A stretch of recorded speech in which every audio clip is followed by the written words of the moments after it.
Si las puertas se te han cerrado, recuerda que siempre hay una puerta abierta para ti. Puerta Abierta, un programa con el doctor Guillermo Torres.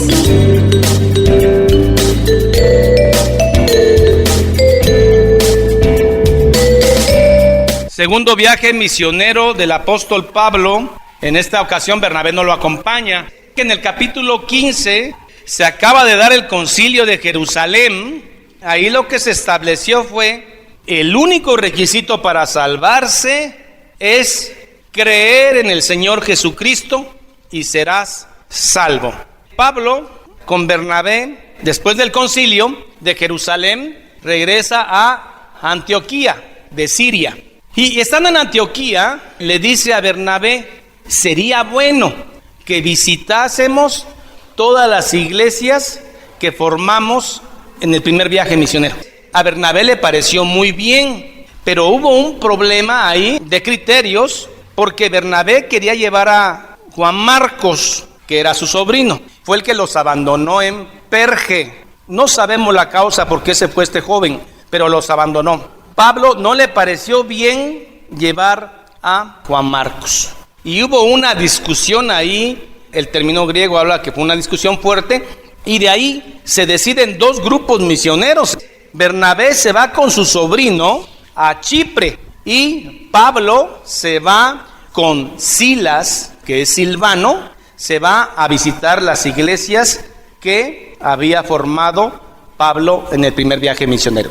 En lugar de que resulte un problema esta diferencia, resulta para bien para el evangelio, porque se forman dos grupos evangelísticos. Casi Pablo está descalificando a Juan Marcos ahí, pero vemos que después en 2 de Corintios, Pablo, refiriéndose a este Juan, dice, me es útil. Juan Marcos maduró. De hecho, Juan Marcos es el que escribe el evangelio de San Marcos. Después del concilio de Jerusalén, Pablo está en Antioquía. Es muy probable en ese momento se haya escrito la carta a los Gálatas, que fue de las primeras cartas que se escribieron por ahí del año 49 o 50. Las cartas más antiguas del Nuevo Testamento son dos, Santiago y Gálatas. Parece que conjuntamente Santiago, que es el hermano de Jesús, escribe la carta de Santiago. Y en ese año también, probablemente Pablo escribe la carta a los Gálatas. Capítulo 15 del libro de Hechos, verso 36. Dice así: después de algunos días, Pablo dijo a Bernabé, volvamos a visitar a los hermanos en todas las ciudades en que hemos anunciado la palabra del Señor, en el primer viaje misionero, para ver cómo están, para fortalecerlos en su fe. Este es un verdadero apóstol. El verdadero apóstol es aquel que tiene todos los dones del Espíritu Santo, todos. Y Bernabé quería que llevasen consigo a Juan, el que tenía por sobrenombre Marcos. Pero a Pablo no le parecía bien llevar consigo al que se había apartado de ellos desde Panfilia y no había ido con ellos a la obra. Y hubo tal desacuerdo entre ellos que se separaron el uno del otro. Bernabé, tomando a su sobrino Marcos, navegó a Chipre. Y Pablo, escogiendo a Silas, Silvano, salió encomendado por los hermanos a la gracia del Señor. Y pasó por Siria y Cilicia, confirmando a las iglesias que él había fundado. Nada más que en lugar de entrarle por mar para irse a Chipre, le entra por Siria, se va por tierra. Y se va a las ciudades donde terminó el primer viaje misionero, que fue Derbe. Después se va a Listra. Y en Listra conoce a alguien muy bueno, jovencito, él, Timoteo, que después él le llama a su hijo. Después de ahí se van a Iconio y de ahí quieren irse a la otra Antioquía, Antioquía de Pisidia. Pero el Espíritu Santo se los prohíbe, no les permite ir a Asia, les permite ir a Grecia, entran a Europa, llegan a Troas, de Troas pasan por Samotracia y hasta Filipo nos vamos a quedar. Dice, después llegó a Derbe y a Listra. ¿Qué había pasado en Listra en el primer viaje misionero? Habían apedreado a Pablo hasta la muerte y llegó a Listra otra vez. Y he aquí que había allí cierto discípulo llamado Timoteo, 19 años de edad, después pastor de la iglesia de Éfeso, hijo de una mujer judía creyente, pero de padre griego. Daban buen testimonio de él los hermanos que estaban en Listra y en Iconio. No es que uno prefiera a unos hermanos o otros, hay hermanos que hacemos más químicas que otros, y eso es normal, es natural. Quiso Pablo que Timoteo, fuese con él, y tomándole, le circuncidó. ¿Qué es lo que se había quedado en Jerusalén en el concilio? Solo creer en Jesucristo y ser salvo. ¿Por qué circuncida a Timoteo? Es por una estrategia evangelística, para que los judíos que iban a evangelizar no tuvieran problema con Timoteo. Timoteo, al estar circuncidado, estaba reforzando que él era más judío que griego, y entonces pudiese ser escuchada su voz. No es un mandato, es una estrategia de Pablo y de Timoteo para evangelizar. No se puede hacer doctrina de esto, fue un hecho. Quiso Pablo que fuese con él, tomándole le circuncidó por causa de los judíos. Me he hecho como uno de ellos, dice Pablo más adelante. No es que sea yo uno de ellos, me he hecho como uno de ellos, para que algunos sean alcanzados. Le circuncidó por causa de los judíos que había en aquellos lugares, porque todos sabían que su padre de Timoteo era griego. Y al pasar por las ciudades que habían evangelizado, les entregaron las ordenanzas que habían acordado los apóstoles y los ancianos que estaban en Jerusalén, para que las guardasen.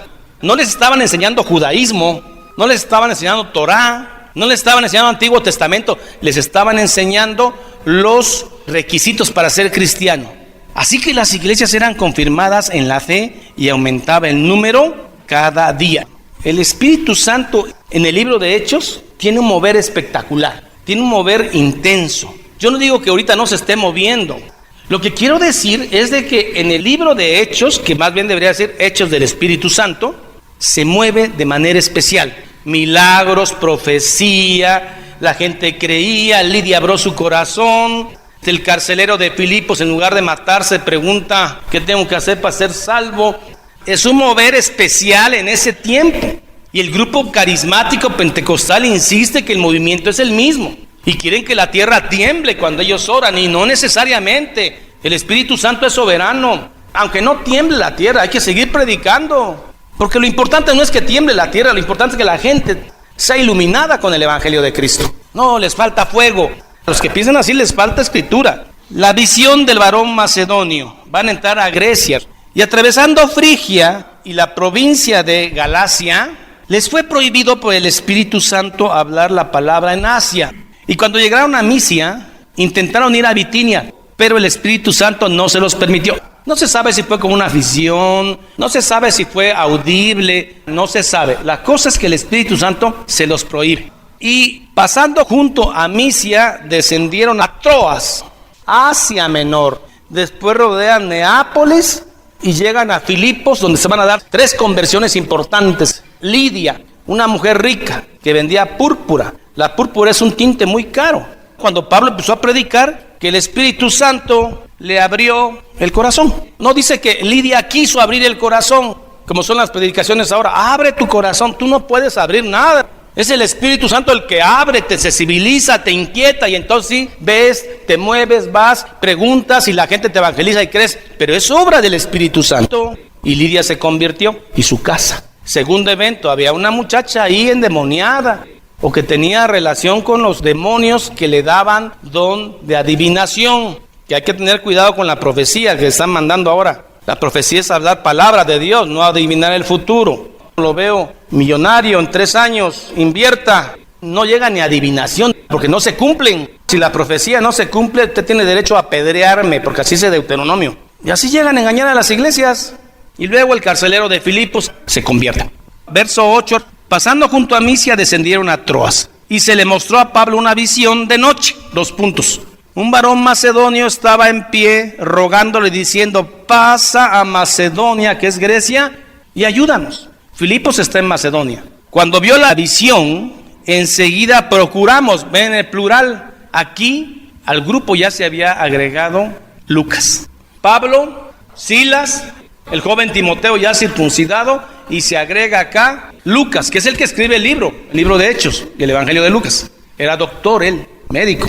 Cuando vio la visión, enseguida procuramos partir a Macedonia, dando por cierto que Dios nos llamaba para que le anunciásemos el Evangelio. El Espíritu Santo se mueve de manera especial, les dice: no para aquí y váyanse para allá. Esto también ha generado doctrina.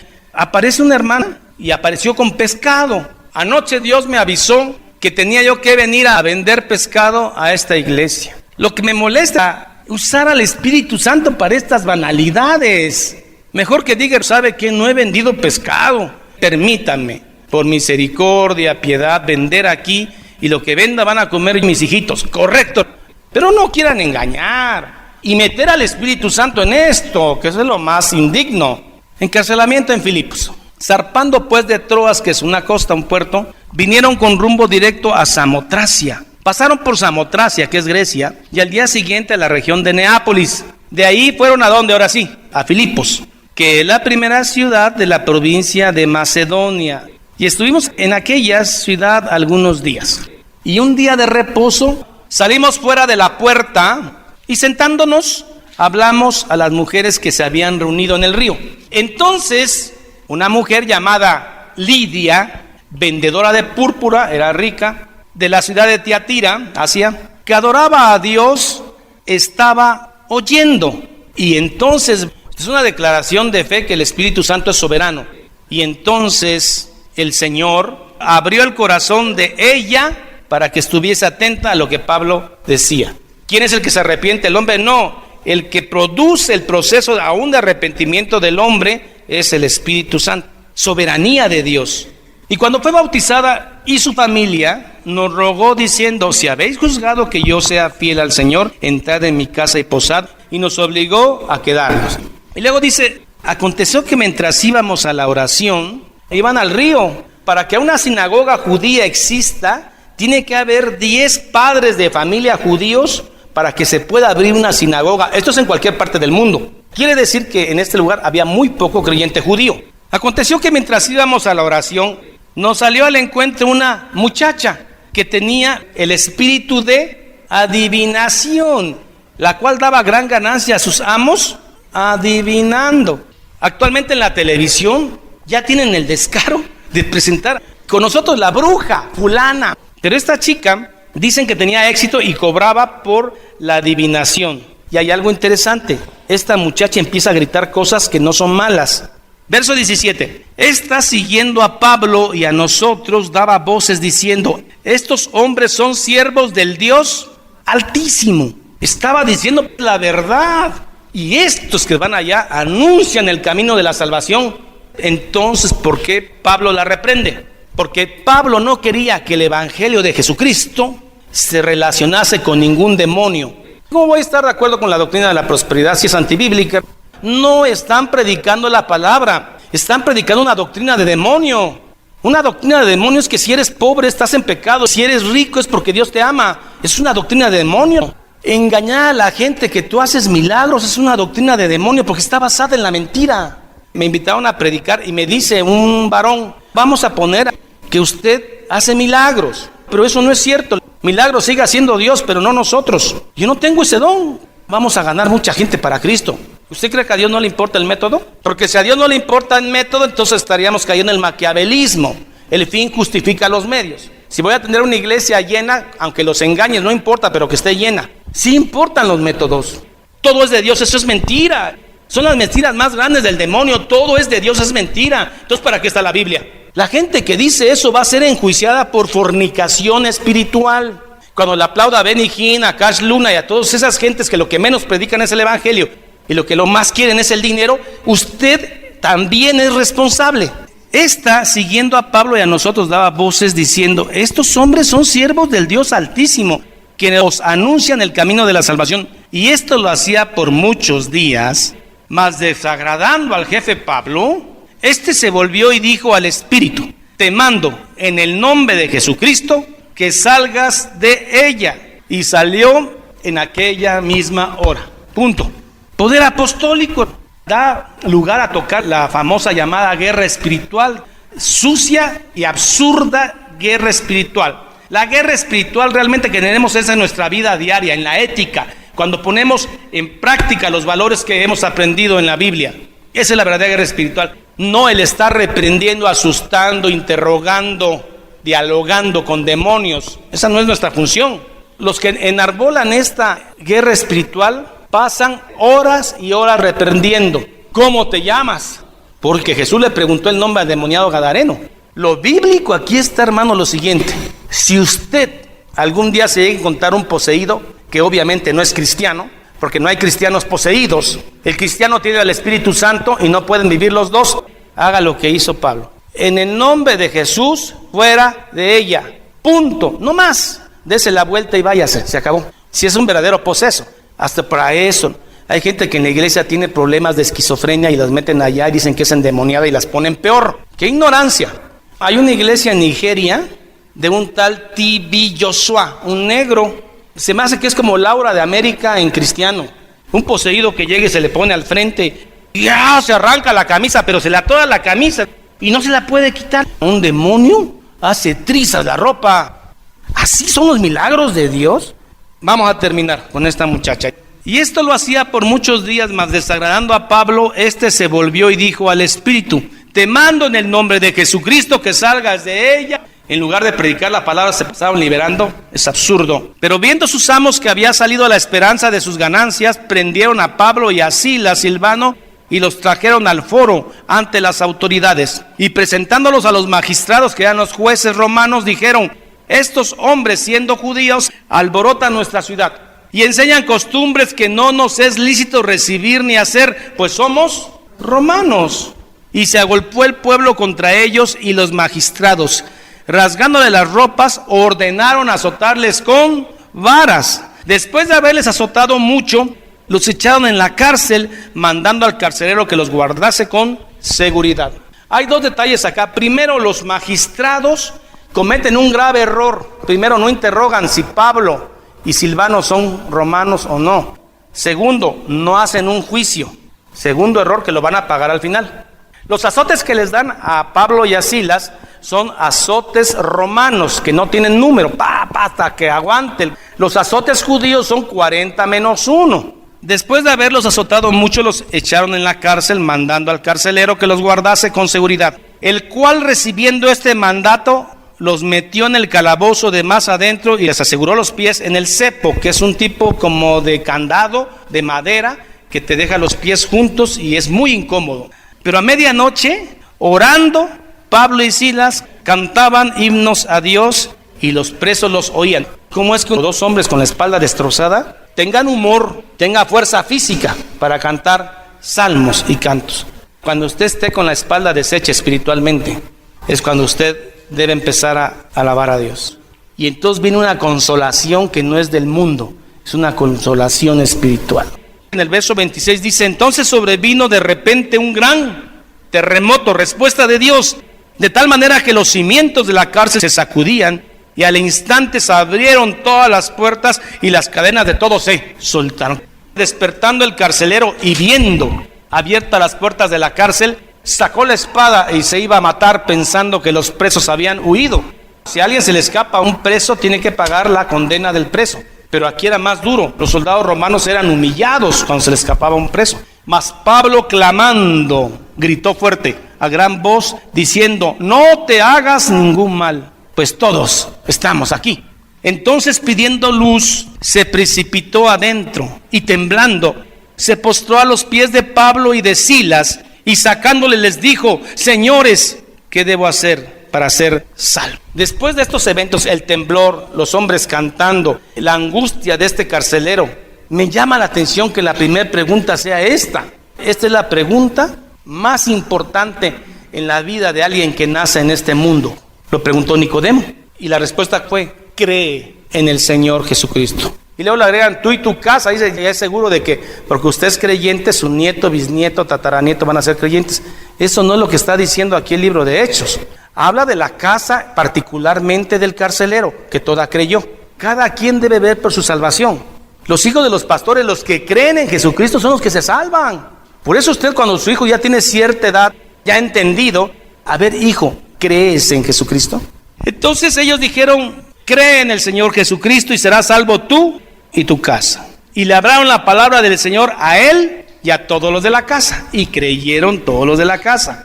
Y él, tomándolos en aquella misma hora de la noche, les lavó las heridas, y enseguida se bautizó él con todos los suyos. Y llevándolos a su casa del carcelero, les puso la mesa, y después de haberles chicoteado, les da de comer. Y se regocijó con toda su casa de haber creído a Dios. Históricamente se cree que en las mismas cárceles, en la parte de arriba, en la planta alta, ahí era la casa de los carceleros. Por eso se entiende de que ahí mismo se bautiza el carcelero, ahí mismo le dan de comer a Pablo, ahí mismo le restaban las heridas a Pablo, porque de acuerdo a los historiadores, las casas de los carceleros principales estaban en la planta alta de la cárcel. Ahora sí, vamos a ver el problema de los magistrados. Cuando fue de día, los magistrados enviaron a los alguaciles a decir: suelta a aquellos hombres. Y el carcelero que se había convertido hizo saber estas palabras a Pablo. 2 puntos. Los magistrados, Pablo, han mandado a decir que se os suelte, así que ahora salid. Pablo dice ahora no, primero, porque nos azotaron públicamente y de manera injusta. La gente va a creer que nosotros, los cristianos, hicimos algún ilícito. Queremos que el mismo magistrado venga por nosotros y públicamente nos exima de cualquier culpa, para que la iglesia de Filipo quede limpia.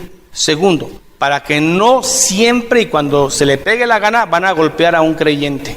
Pero Pablo les dijo: después de azotarnos públicamente sin sentencia judicial, y 2, siendo ciudadanos romanos, no por cierto, sino que vengan ellos mismos a sacarnos. Y los alguaciles hicieron saber estas palabras a los magistrados, los cuales tuvieron miedo al oír que eran romanos, los podían destituir. Y viniendo a la cárcel, les rogaron, y sacándoles, les pidieron que salieran de la ciudad. Entonces, saliendo de la cárcel, entraron en la casa de Lidia, y habiendo visto a los hermanos, los consolaron y se fueron.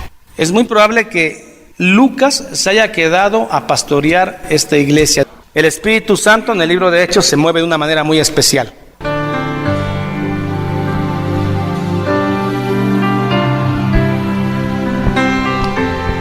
Padre, en el nombre de Cristo Jesús, hemos hecho lo que los apóstoles han hecho, predicar tu palabra. No tenemos ningún otro compromiso con el dinero, no tenemos compromiso político, no tenemos compromiso de ningún tipo, solo tenemos un compromiso con tu iglesia, la iglesia de Cristo, la iglesia primitiva a la cual pertenecemos. Oramos, Señor, porque cada día la gente venga al conocimiento de Cristo. En medio de tanta apostasía, ayúdanos, Señor, a permanecer fiel en tu palabra, en tu santa escritura y en el compromiso con el Espíritu Santo. Bendigo esta iglesia y bendigo a todos los que van a escuchar este mensaje del libro de Hechos, segundo viaje misionero. En el nombre de Cristo Jesús, amén y amén.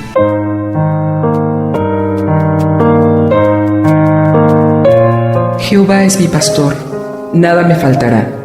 En lugares de delicados pastos me hará descansar. Junto a aguas de reposo me pastoreará. Confortará mi alma. Me guiará por sendas de justicia por amor de su nombre.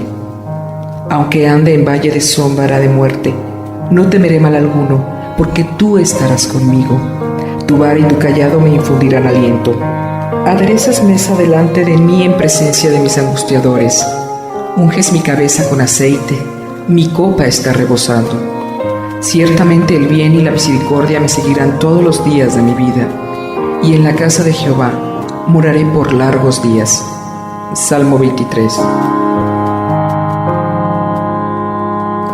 Esta es la paz que Dios te da a través de su palabra. Busca un grupo de personas que te ayuden a leer e interpretar la Biblia. Te invitamos a escuchar el programa Puerta Abierta con el Dr. Guillermo Torres, pastor de la iglesia La Familia de Dios. Todos los días de 9 a 10 de la noche por esta estación y a través de internet www.guillermotorres.com.mx.